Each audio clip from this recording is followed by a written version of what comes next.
Hello and welcome to Setter's Raid. This is Leon, better known as Setters to my clanmates.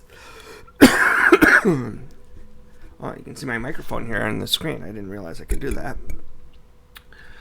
Anyways, we are.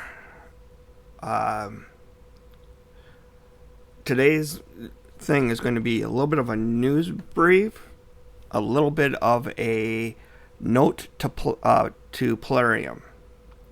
So, and then a little bit of, some cool things. So, I mentioned this before, but I had all the same guy in there and it made it confusing. So, I'm going to talk about the Guardian Ring for 10 seconds. Inside the Guardian Ring, what I like doing is I like putting in all the same level guys. Don't care what level they are. 4-star, 3-star, 2-star, 1-star. I don't do 5-star, but I could. And then, as long as they're all the same level, if I come in, I click on all 5 of them, and look, their clocks are all the same. So the next time I have to click on this to come back into it, it's going to be all 5. So I'm always doing all 5. The other thing I like is on 4-star, every week and a half or so, I have 5 4-stars, 4-star level guys all the way up to max level, making it so that every week and a half, I have enough guys to create another, to upgrade I have enough food to feed a 5-star to make it a 6-star. So that's how I have so many freaking champions at 60, is because of that little trick. If you do, a food 5 or 4-star food every week, I know a lot of people, to make it so that it's in every week, will feed these champions. I think it's 3 food before they put them in, and that makes it so that it shows up every week. But that said, that's just a little tiny tip that I'm going to give out. But here is my note to Polarium. My son is the actual originator of this idea, and I actually really like it. So every once in a while, there's a guaranteed champion event. You can get Champion X. You can get Gishnak for the cost of using 200 shards, ancient shards. And I'm in my head, I'm like, okay, 400 ancient shards for a Gishnak. My son comes back and says, hey, why don't they do it like this? You pick the champion, and it costs you 200 shards. When I say cost you, you don't open them. You just give away 200 shards to get the guy that you want. If you pulled 200 shards, odds are in your favor that you're going to pull 2 legendaries or more. And you could pull the guy that you're looking for. It's that give and take where the cost is going to haunt you. And this also opens up, in my eyes, trading. And what I mean by that is, if you have 2 of somebody, so like in my case, I have 2 Gishnaks. One here, and you don't see the other one. He's right. Where are you, baby? I have 2 Gishnaks. Just know that. I don't need to find them. And somebody else had 2 of another character. It doesn't matter who. Ugo. That's a good one. Somebody else has 2 Ugos. If I was willing to trade a Gishnak for an Ugo, which I would do in a heartbeat today, it should just cost us 100 Ancients, 100 Voids, 100 Ancients or 100 Voids. And it should be the shard that can summon your character. So Gishnak in this case and Ugo are both Ancients. It costs me 100 Ancients, costs him 100 Ancients, 200 Ancients. We don't pop them, they go away. So it's one of those instances in, like in my case, in 100 Ancients, what are the odds of me getting an Ugo? They're not bad, they're not great, but I'm going to get a bunch of epics. And so now you have to weigh, here's a guaranteed way to get your guy, or do you go down the path of trying to fill your roster? And, like this upcoming event for the Archer, which is going to be part of my news. You're going to need food.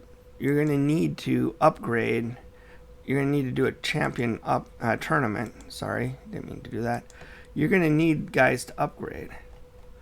And in my list right now, I don't have much because I used all of it to get the White Queen. So I'm really low on ammo to do this. I mean, here I have a few 5 stars that are ready to go up. But how many of them are really things that I want to bring up? I'll bring her up, but the rest of them, I already have a Godseeker. How much do I really want? That's the question. How many do I really need? So I need to go through here and upgrade all these 4 stars. I need to go through and upgrade all these 3 stars. Upgrade all these 2 stars. Upgrade all these. But I don't have that much. I'm not going to be in contention for Archer. I'm going to do a little bit to see if I can snipe it. But I'm not going to go hard for it. But anyways, my point is, if I spent those 200 to get the character I wanted, I would not have food to do a bunch of the stuff, for like the events. If you wanted to make it limited, I understand that. Make it so that it can't be guys that were previously excuse me, that were previously gettable by tournaments. So like Gishnak, you could get him through shard events, or pretty much all my guys, because all my guys are that way. He was a fusion, he was a shard. If you go through and say you can only get the people that aren't fusion and shards, I like that. One other note, in your quests, you have your daily quests that you have to do. I want you to add one to it. You can make the prize as small as you want. 5 silver pieces, I don't care. But say that you have to go through the limited offers tab and click on every one. So you're looking at every single one. And as soon as you click on every single one, it highlights the quest for you, and then you close that, and it's part of your daily routine. And then get rid of the stupid splash that keeps coming up to advertise your stuff. I understand that this is a selling thing, and so the 200 shards to get the character that you want, that's a selling opportunity, because not everybody has 200 shards sitting around. And if they did, they would spend them pretty quickly and then want another character and have to find a way to either A, save up for it, or B, buy them from you. So I get what you're doing as a company, and if 200 isn't a high enough number, I get it. But give us a realistic number for an average player to be able to go out and get the guy that he needs to build his team. So the news item I was going to bring up is not that. It is from, you can get it out on the Polarium Play Events tab. Let's see if I can find it here.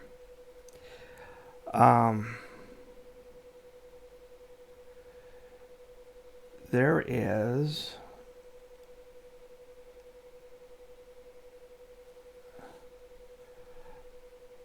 confirmation from Polarium. I think it's in notifications. Nope. I was told that you could get it from the events tab, and I am in the events calendar. Right here it is. Here we go. This is what I was looking for. There's a champion training tournament right here, starting on the 22nd. And if you look, you can win the Archer. So there's confirmation that you can get the Archer. And if you already have the Archer, then you can get 6, what is it called? Perfect Soul. 6-star Perfect Soul for her.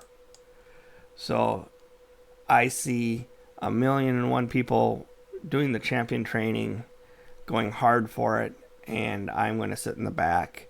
I might do some. I'm not going to do a ton. I'm not going to do much at all, as a matter of fact. The timing of this is just perfect, so it ends before the clan versus clan. So I'm most likely will be saving all my upgrades for clan versus clan. But I'm going to keep an eye on the tournament. And if it stays within reach of me, I'll go for it. But, I mean, the Archer is the best guy, period. There's no doubt about that. But I wanted to show you guys that that information. The next thing, real quick, that I wanted to talk to you guys about is goals. What are the goals for my channel? And here are the goals that I'm going to try. Right now I started doing the Eric's thing, and I'm about 85% done. I am now getting in the 20s to make Eric's work.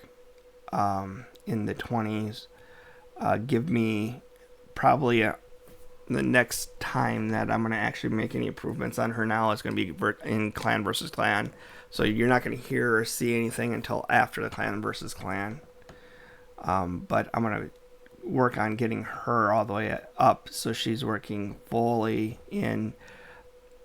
I had my goals set low. I just wanted it to be on normal spider, but I'm seeing multiple people do what I'm doing with really close to what I have for a setup, really close, and they're doing it on hard 10. The difference is I'm sitting like right around 185 to 200% crit damage. They're sitting at 300%, so they have a higher crit damage, but everything else is very similar to my build. So I have a few things that I have to upgrade to get that up, but I think Eric's, when I get that, I want to finish that and I want to show that. The next thing, I want to create a 1-key unkillable block damage, non-unkillable, non-block damage team. I have a plan to do this. I'll show it to you in just a second. So this isn't actually 0%. We're going to update that to 10%. But I will show it to you, and we're going to go through the build process together. We're going to go through everything together. This is going to be dependent on the next gear update date, free gear update. I'm not a content creator. I don't get a lot of free stuff. I don't get any free stuff. So I have some contingencies, on it. But that said, one key Ultra Nightmare, non-unkillable, non-block damage. I want to get that done to show that. That's just to show that it can be done, because I know it can be done. I want to do it so that way you guys get in on what is my favorite part of Raid. And I have a huge passion for, let's put in the word clan boss. I want to make sure that I share my passion for the clan boss. I really, really enjoy clan boss, and I really enjoy doing that stuff. Then I want to do a solo ice, and I want to do a solo fire knight. I don't know if either of those are possible. And I know solo ices. I've seen it done with other guys. I just want to come up with my own version. I want to think through it to try to find an unusual character that could solo the ice golem. And I probably should put that in. So that way everybody... But I'm going to keep myself accountable to you guys by showing this to you about once a week, so you guys know where we're sitting. The 10% that I said I was done, I came up with my idea for the team, and I have it speed tuned. I just got to see if it's going to work.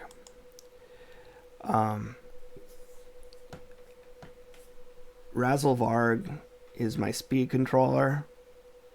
He's going to go 3-1. If you notice, it's 3-1 all the way through. Skull Crusher is my team guardian, whatever you want to call it. He does ally protect. So on these 2 rounds where they do the AoE damage and the most damage, we're going to get that done. Brogni puts out the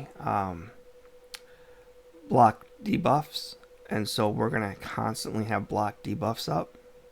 No one's going to run out of block debuffs. And Sandlash Survivor is extending the block debuffs every turn, making it so that way no one dies. And Acrizia is going to be the DPS and decreased defense guy. So Acrizia is going to be in this team for me, but it could be any DPS, to be honest with you. Excuse me. But the point of this is my thoughts. I'm actually going to probably replace a bunch of these characters. I like Skull Crusher because not only does he do that, and I like Razzlevarg because Razzlevarg's speed runs off before it gets hit up again at the start of the next turn. So that way, when we do the what is this called? Once again, the stroke is hitting in. I can't think of words. When I attack back, it's not going to kick off a speed. So this here allows my team to use the revenge, or whatever you want to call it. So all my guys were actually going to be hitting an extra turn at the end. The entire team will, except for Skull Crusher. And then the other thing that Skull Crusher does that is going to be good for me is, as I said, the Protect Ally. So, and if you notice, Protect Ally is going to be on all the time except for during the stun round. And if I'm not mistaken, or wait, it's all, but I'm going to always have block buffs up. So no one is going to I take that back. Sandlash Survivor here can get hit. And Razzlevarg can get hit because he'll use up his last here.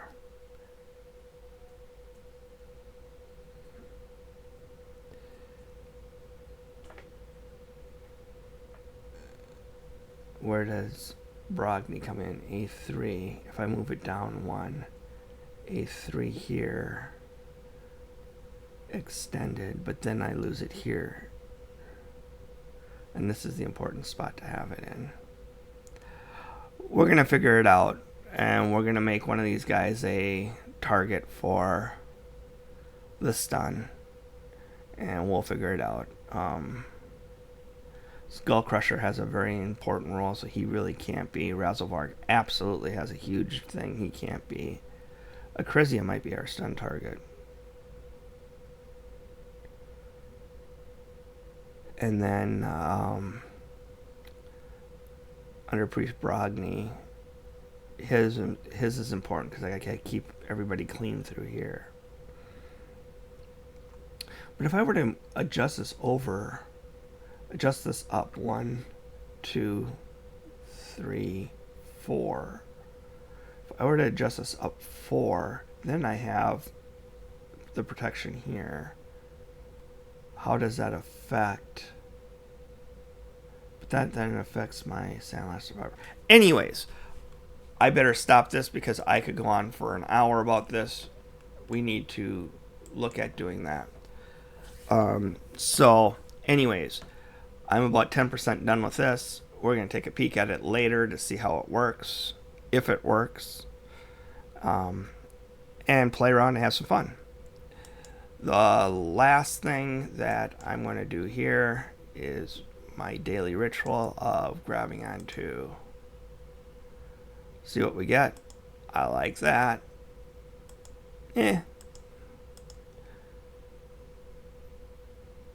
Got a Lego book, which is awesome. But no shards yet. Void, which is always awesome to get. Ancient, So,